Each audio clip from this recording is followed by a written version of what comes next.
Excusez les fautes, j'avais 15 minutes pour l'écrire. Veuillez noter que si je me suicide aujourd'hui, c'est pas pour des raisons économiques, car j'ai attendu d'avoir épuisé tous mes moyens financiers, refusant même de l'emploi, mais bien pour des raisons politiques.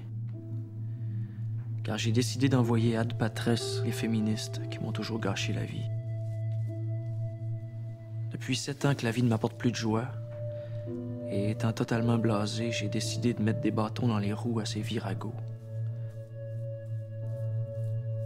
J'avais déjà essayé dans ma jeunesse de m'engager dans les forces comme élève officier, ce qui m'aurait permis de possiblement pénétrer dans l'arsenal et de précéder l'ortie dans une razzia.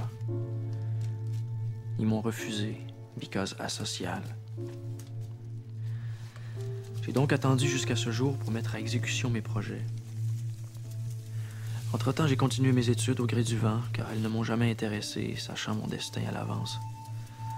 Ce qui ne m'a pas empêché d'avoir de très bonnes notes malgré ma théorie de travaux non remis, ainsi que la carence d'études avant les examens.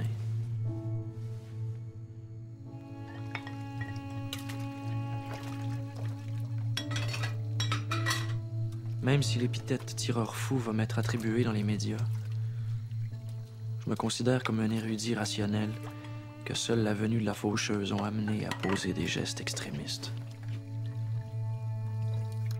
Car pourquoi persévérer à exister si ce n'est que faire plaisir au gouvernement?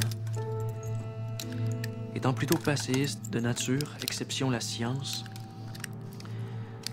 les féministes ont toujours eu le don de me faire rager. Elles veulent conserver les avantages des femmes, par exemple assurance moins chère, congé de maternité prolongé précédé d'un retrait préventif, etc., tout en s'accaparant ceux des hommes. Ainsi, c'est une vérité de la palisse que si les Jeux olympiques enlevaient la distinction homme-femme, il n'y aurait de femmes que dans les compétitions gracieuses. Donc les féministes ne se battent pas pour enlever cette barrière. Elles sont tellement opportunistes qu'elles ne négligent pas de profiter des connaissances accumulées par les hommes au cours de l'histoire. Elles essaient toutefois de travestir celles-ci toutes les fois qu'elles le peuvent. Ainsi, l'autre jour, j'ai entendu qu'on honorait les Canadiens et Canadiennes qui ont combattu au front pendant les guerres mondiales. Comment expliquer ça alors que les femmes n'étaient pas autorisées à aller au front?